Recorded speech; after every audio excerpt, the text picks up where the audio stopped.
Kashi news channel, सच है तो बोलेगा।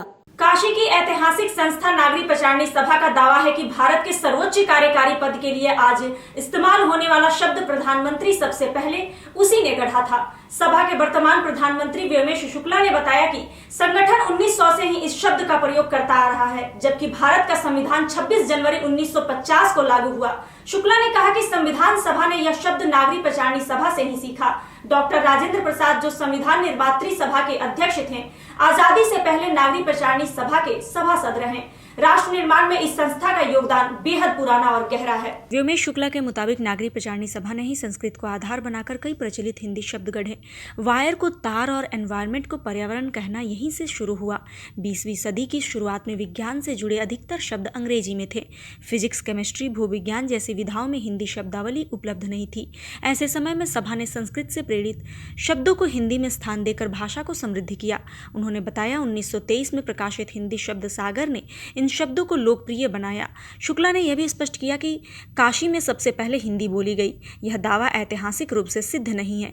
उनके अनुसार 1857 की क्रांति के बाद अंग्रेजी शासन के विरुद्ध उपजी बेचैनी ने हिंदी के आधुनिक स्वरूप को जन्म दिया।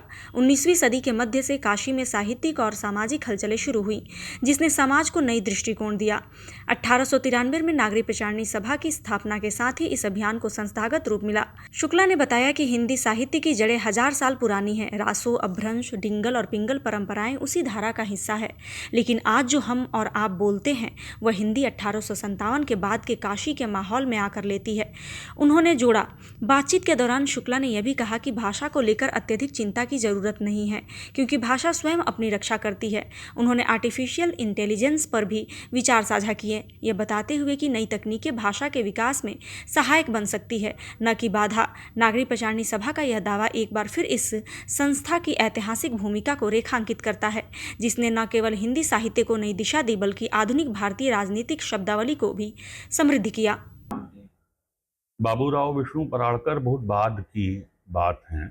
1920 के आसपास जब आज अखबार शुरू हुआ, उसके पहले उनका कृतित्व और उनका योगदान असंदिग्ध रूप से श्रेष्ठ है, लेकिन वो सूत्र वही है शब्द निर्माण का और शब्दों को चलन में ले आने का, जो नागरी प्रचारणी सभा ने शुरू किया था। वायर को तार कहा जाएगा, एनवायरनमेंट को पर्यावरण, ये नागरी प्रचारणी सभा ने तय किया।